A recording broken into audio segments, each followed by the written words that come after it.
Welcome to another episode of real-life haunted stories. If you love chilling tales and spine-tingling horror stories, don't forget to like this video and subscribe to the channel.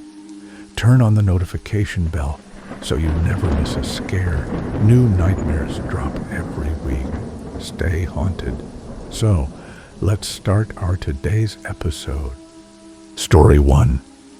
The Devil in Room 428.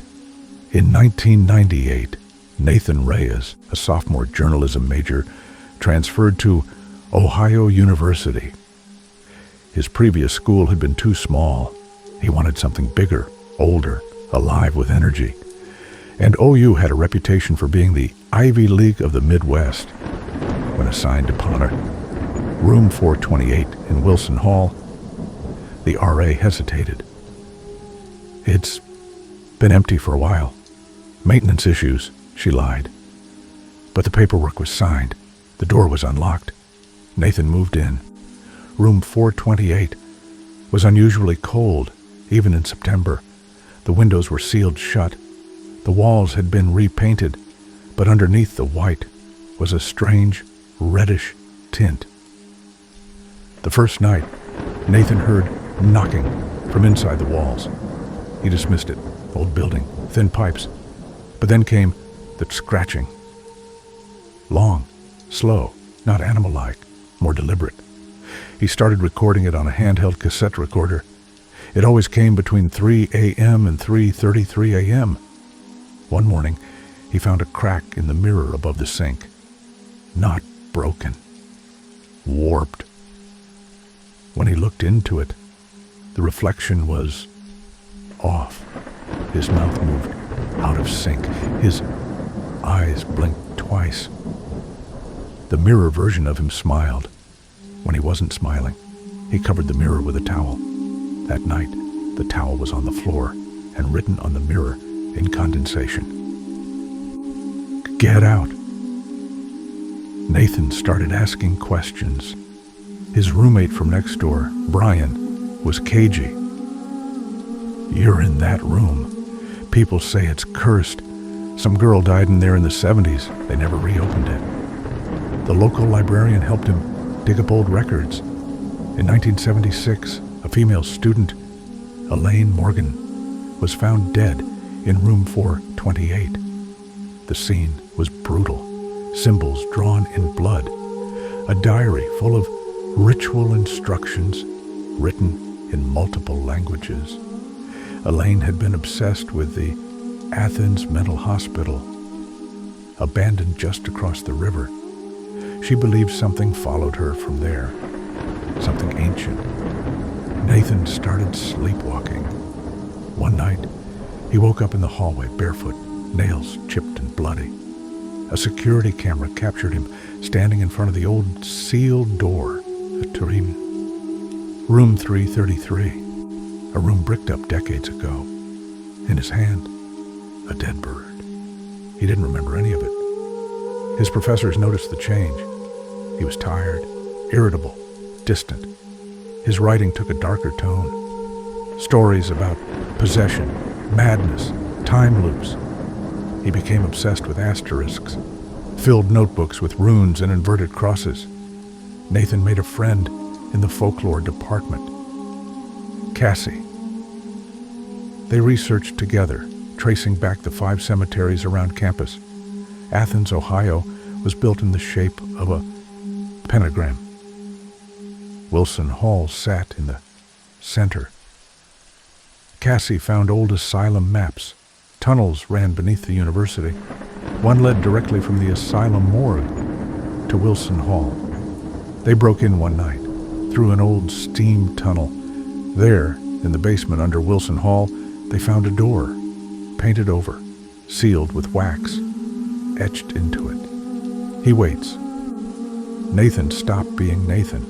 He spoke in different voices, sometimes in Greek, sometimes backwards.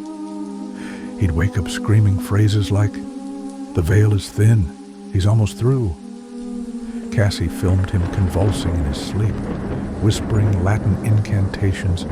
The mirror cracked again, but this time from the inside. The face in the reflection was no longer human. Nathan vanished in late October. His room was locked from the inside. No forced entry, no signs of struggle. The only clue, a page from Elaine Morgan's diary left on his bed, stained in blood. Once you open the eye, it never closes. He's awake now. Room 428 is his temple. The university bricked up the room again. No official statement was made. Cassie dropped out the next semester. Her final project was a documentary. The Devil in Room 428. It was never released. The footage went missing. All that remained was a 10-minute reel showing Nathan staring directly into the camera. Behind him, the mirror shimmered. Something moved inside it. Cassie was later found in a motel, catatonic, repeatedly writing the same word in charcoal. Moloch. Ohio University still stands. Room 428 is officially sealed. No one talks about it. But on cold nights, when the wind cuts just right, students claim they hear scratching. Some say they see light through the cracks. And one freshman in 2024 posted a TikTok after a dare. He snuck into the abandoned room. The final frame of his video, a mirror, a reflection, and someone else standing behind him. Story 2, The Watcher. Derek and Maria Broaddus had been searching for years. When they found the grand 6-bedroom Dutch colonial at 657 Boulevard, they thought their prayers had been answered. The quiet street in Westfield, New Jersey, was idyllic, tree-lined, full of joggers and laughter, with neighbors that waved. It was the kind of place you dreamed of raising children. They closed the deal quickly.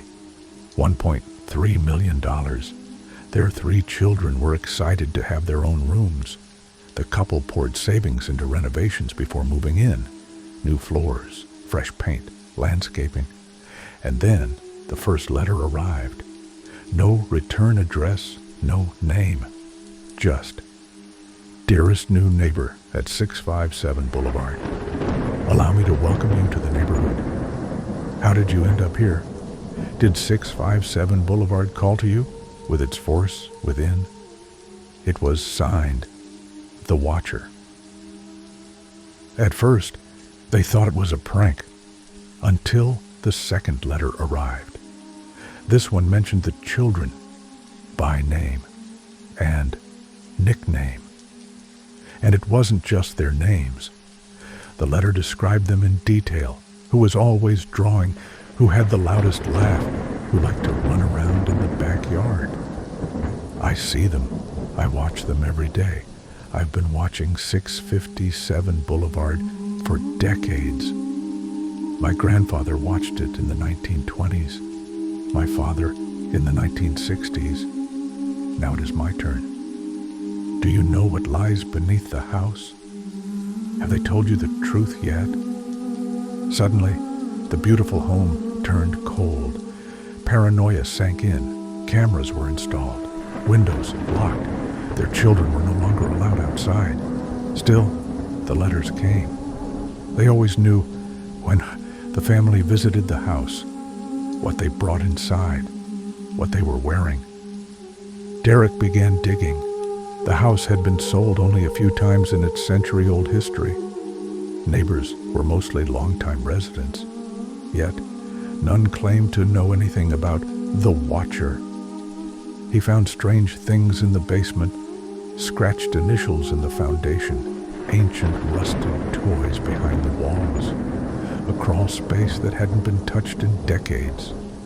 Maria, alone one afternoon, heard whispering through the vents. They're watching. You don't belong here. She turned on all the lights. Nothing. But the whispering never really stopped. It came from inside the walls. One of the children began sleepwalking. Their daughter claimed she saw a man standing at the foot of her bed, thin, pale, smiling. They moved into Maria's parents' home nearby, terrified to stay overnight at 657 Boulevard. The watcher's letters turned darker. 657 Boulevard is my obsession, and now you are too. You have changed it, and that angers me. Let the children play in the basement. I'll be very close by. Maria broke down. She refused to go back. Their youngest began drawing stick figures of a tall man outside the window. Police launched an investigation, handwriting experts, surveillance footage, interviews with neighbors, nothing. One neighbor seemed too interested. Another had multiple chairs facing the Broaddus house, but no one was caught. The watcher vanished into shadows. Then another letter came. I walk by every night. Sometimes I look in the windows. I try to imagine the life you could have lived here. You have filled the house with anger and hatred. You don't know what you've awakened. They found no fingerprints, no evidence, but they did find footprints outside the house, bare feet. In winter, Derek went further. Local archives, whispers from the elderly. There were rumors that the land beneath 657 Boulevard was cursed. Native land, unmarked graves. In the 1800s, the house was reportedly the site of occult rituals, animal sacrifices, seances. A child went missing in 1908, another in 1932. And in 1963, a girl named Elise disappeared from her bedroom in the house, never found. Her family moved away in silence. He found her drawing in the wall, etched in crayon. The man in the floor. The house feeds him. The Broadduses tried to sell. No one wanted the house. Everyone knew. Eventually, they rented it out. The tenants received a letter, too. Welcome to the home of the Watcher. I am pleased to see someone new, but it is still not over. One day, the children will return, and when they do, I will be waiting. No one stayed long. Lights flickered. Whispers returned. A dog died in the yard, throat torn open. No tracks, no explanation. The final letter didn't come until years later, when the Broadduses were no longer the owners. It was sent not to them, but to the next family. The Watcher is reborn. The blood has returned. The house is awake again. No signature this time, just a hand-drawn eye. Bleeding. The story was featured on news, podcasts, dramatized by Netflix. People assumed it was a stalker. Others believed it was the family themselves trying to back out of the house. But even now, locals swear the Watcher never left. Lights turn on in empty rooms. Children vanish in their dreams. And if you walk by 657 Boulevard, late at night, some say you can see a pale figure in the upstairs window, always staring, watching. Thanks for watching. If you enjoyed the video, make sure to like, to show your support, comment to share your thoughts or ask questions, and don't forget to subscribe to stay updated with our latest content. Hit the notification bell so you never miss an upload.